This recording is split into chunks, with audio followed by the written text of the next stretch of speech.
What then lies at the root of the current recession, if not the selfishness and narrow-mindedness of consumers who took out loans they could not repay, and of credit companies who sold those worthless loans to an unsuspecting public? We, the graduating class, should strive to avoid the pitfalls of self-centeredness, and instead stay mindful of our responsibilities to society, although this is no easy task, since the rigors of maintaining a job, pursuing higher education, and attending to friends and family will leave us little time to reflect on what we can do for the people and the institutions to which we are indebted. Undoubtedly, the CEOs of Enron and Lehman Brothers were once fresh, idealistic college graduates themselves.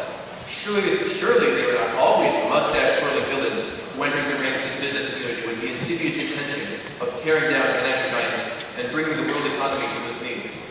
Most likely, those young college graduates spent so much time submerged in the mire of the highly competitive corporate environment without coming up with breath that they became the narrowly self-seeking fog monsters they are today. Indeed, Bill Gates, the former CEO of Microsoft and a prestigious philanthropist, spent the greater part of his career swallowing up smaller software companies and ruthlessly cornering the computer market. It was not until he found himself with tens of billions of dollars and a respite from the rigors of corporate life that he remembered his duties to society and to those less fortunate than he. The rebirth of Bill Gates' inner idealistic college graduate notwithstanding, I think that most of us would like to start paying our dues to society before we make our first $1 billion in retirement. How then can we avoid the self-absorption that seems to be characteristic of post-undergraduate life? The trick, I believe, is to plan now making our contributions to society in general and to the Jewish community in particular, and to choose a career that is consistent with these plans. Each of us should scrutinize society and community in which we find ourselves. Each of us should identify an undesirable state of affairs we are eager to change, and each of us should then pursue a path in life that will not only provide for our own personal needs, but also allow us to help to bring about the changes we envision. This planning process has guided my own decisions in life. As a strong believer in a government that works selflessly for the people, I was appalled by the inefficiency and corruption I saw in all levels of government. From the FDA regulators, who often keep genuinely helpful drugs off the market while approving others without adequate testing, to the Department of Justice, which has been known to persecute political enemies while failing to investigate political allies, our government often fails to carry out its duties to the government. For this reason, I majored in political science and intend to pursue a Master's in Public Policy at Johns Hopkins University next year. Hopefully, this background and educational experience will give me the knowledge, skills, and opportunities I need to help the government work for the people rather than for itself. All of us can change the world for the better in our respective professions. Some of us, like myself, will be civil servants who can improve the world by shaping the functions of government. Some of us will be doctors who can improve the world by alleviating others' pain and encouraging people to live healthy lifestyles so that the need for expensive drugs and medical procedures will be obviated.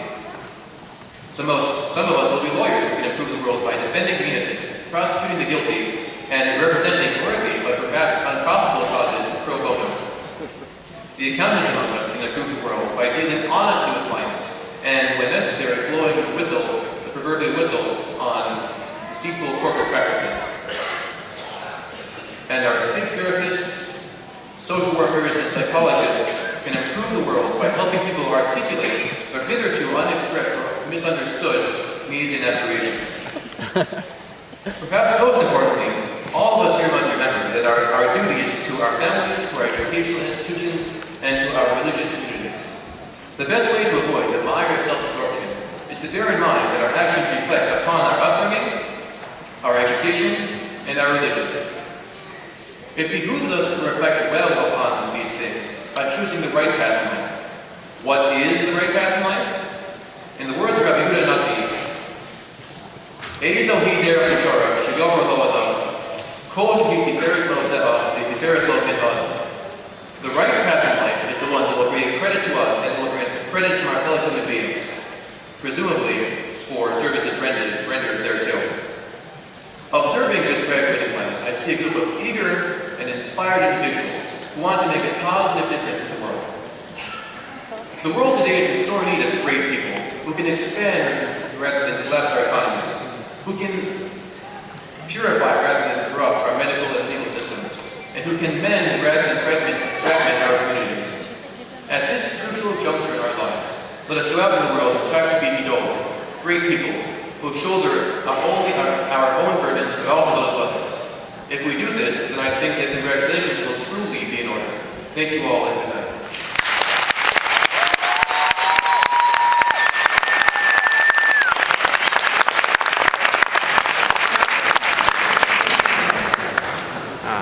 See, Gabe remembers the photo op. Gabe's funny. He's really funny. I can't believe he says those things, you know? Mr. President, this evening we are recognizing